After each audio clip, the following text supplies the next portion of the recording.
English Leap Podcast with your favorite teacher. Welcome back to the English Leap Podcast. I'm Anna, and honestly, Jake, I have a massive confession to make today. Oh boy, I'm Jake, and whenever you start a conversation like this, I get a little nervous. What did you do? Nothing bad, but yesterday someone asked me a super simple question at the coffee shop, and my mind just went completely blank. Oh wow, just totally empty? Completely empty. Lights off, nobody home. I just stared at the barista for 5 full seconds. Right, that is the worst feeling. You know exactly what you want to say, but then real life happens and poof, the words are gone. Exactly. And I know so many English learners feel this exact same way. You can know the grammar and the vocabulary perfectly in a classroom. Oh, absolutely. But a textbook conversation gives you time to think. Real life does not wait. Real life moves fast. It really does. So today, we are taking English out into the real world. We are talking about messy, everyday situations. Like making small talk? Because that terrifies people.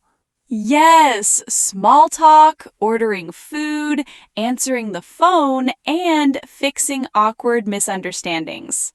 I have a lot of awkward misunderstandings. This is going to be very helpful for me. I know you do. We all do. Now, this episode is mainly for our B1 and B2 learners. But if you are around A2, please stick around and challenge yourself. Yep, don't stress about catching every single word today. Just listen to the rhythm and let the English come to you. Beautifully said, Jake. And hey, everyone listening, don't forget to check the description down below. We have some great activities and extra notes there for you to practice. Free practice is always the best practice. It really is. So we're going to learn how to keep a conversation moving today. No more awkward silences. Thank goodness. The silence is the worst part. You just end up staring at a random plant in the corner of the room. Exactly. All right, are you ready to jump into the messy reality of everyday English? I was born ready. Let's do this. So, Jake, let's start with the hardest thing first. Small talk. Oh no, my worst enemy. It doesn't have to be. The problem is when people just say one word and close the door. Right, like, how are you? Good. End of conversation. Exactly. You have to leave a tiny door open. Say something like, pretty good. I just got back from the gym. So you give them something to ask about? Yes. Otherwise, you get that awful, uncomfortable silence. It gets so awkward. You just end up staring at your shoes. Yes. Now, what happens when someone keeps talking and you have absolutely no idea what they just said? Oh, I do the nod. Just smile, nod, and pretend I understand. The fake nod. We all do it, but it is so dangerous.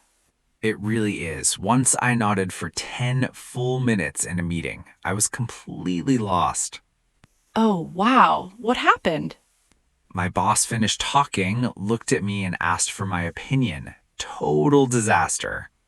Oh no, Jake. See, it is so much better to just stop them early and ask them to clarify. True, but people get scared. They don't want to look silly in another language. I know, but saying, could you clarify what you mean, actually makes you sound so confident.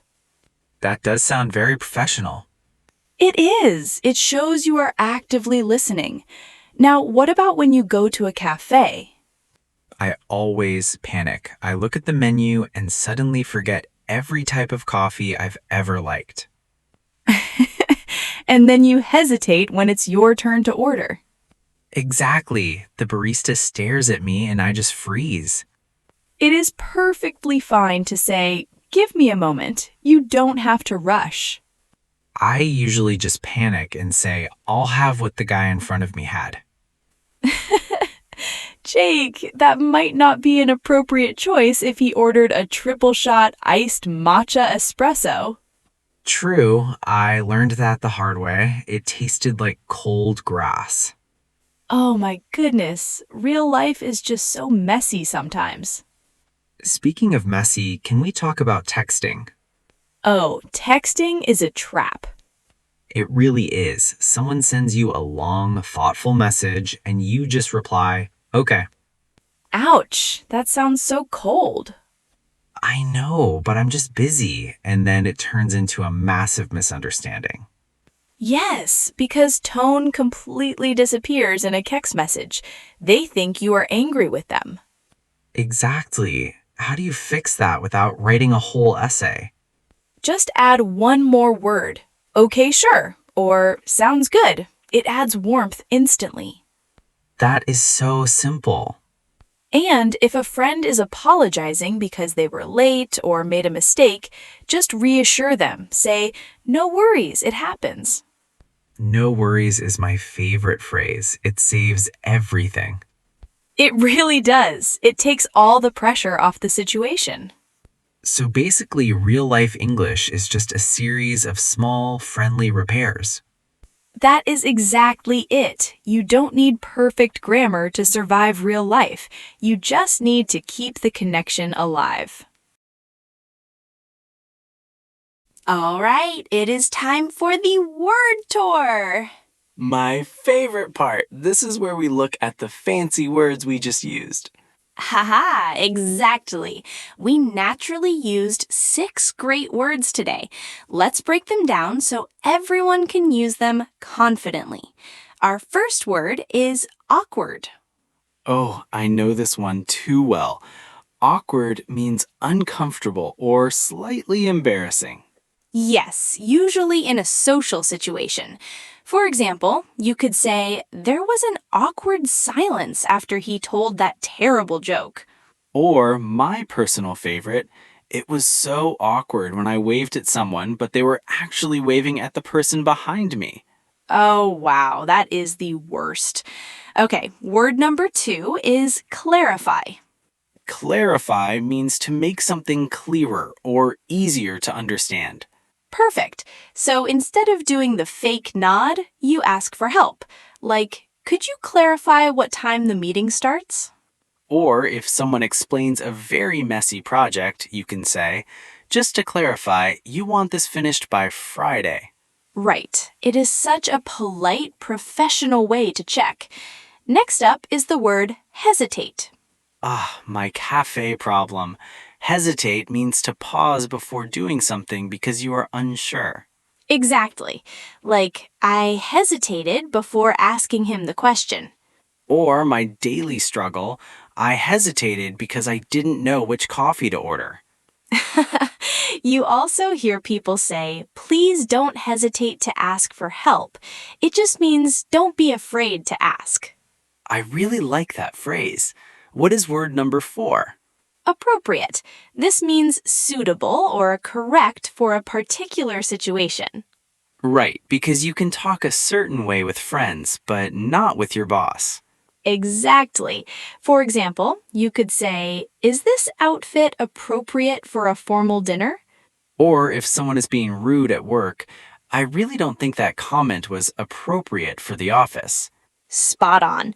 Our 5th word is misunderstanding. The texting trap. A misunderstanding happens when two people understand something differently. Yes, like if I think we're meeting at 6, but you think we're meeting at 7. We had a misunderstanding about the time. Or if a short text message sounds angry, but it really wasn't. Don't be upset, it is just a big misunderstanding. Great example.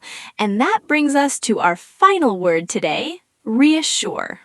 Reassure means to say something to make someone feel less worried or nervous. Yes, it's like giving them comfort. For example, she reassured me that I was doing a great job. Or if your friend is panicking because they're 5 minutes late, I reassured him that we hadn't even started yet. Those are perfect everyday examples. 6 amazing words for your vocabulary: awkward, clarify, hesitate, appropriate, misunderstanding, and reassure. Welcome to the final part of today's episode. Say it better. This is where we take perfectly fine textbook English and make it sound like real life. Exactly, because sometimes being grammatically correct isn't enough. You want to sound natural. Let's start with a classic. I don't understand. Which is completely correct, but if someone is explaining a big idea, it can sound a bit strong. Right, it almost sounds like a wall. Instead, try saying, I'm not sure I follow. It sounds so much softer. Or if you just didn't hear them clearly, you can simply say, sorry, I didn't catch that. Beautiful. Okay, sentence number 2. I cannot come. Ouch, that sounds like you are slamming the door in a friend's face. It really does. To make it warmer, say, I don't think I can make it. Yes, I'd love to, but I don't think I can make it tonight. It saves the friendship. Haha, it definitely does. Now, what about sentence number 3? Just saying the word wait. That can sound so rude, like you are ordering a dog to sit. Yes, unless it's an absolute emergency, do not just say wait. Instead, say, give me a second. Or give me a moment. It feels polite, but still gives you the time you need. Perfect. And our last sentence for today, I disagree. Wow, just throwing the hammer down. That is an instant conversation killer. It really is. A much better, more natural way to disagree is to say, I see what you mean, but I look at it differently. That is so diplomatic. You respect their opinion, but you keep your own. Exactly. Or you can say, I'm not sure I completely agree. It keeps the conversation open without turning it into a fight. And keeping the conversation moving is exactly what real-life English is all about. We survived the messy real world today, Jake. We really did. We fixed small talk, ordered coffee, and didn't panic during an awkward silence. I call that a huge success. Me too. And now it is time for your homework, everyone. Yes, we want you to practice right now in the comments down below. Your homework question is this. Which real-life situation makes you hesitate the most? Is it small talk, ordering at a cafe, or talking on the phone? Tell us your story in the comments and try to use at least one of our new words today, like awkward or clarify. We read all of your comments, and we love seeing your progress. Little by little, these small phrases will become part of your natural English. You guys are doing great. Thank you so much for hanging out with us today. Keep practicing, keep making mistakes, and keep talking. We will see you in the next episode of the English Leap podcast. Take care, everyone. Bye for now.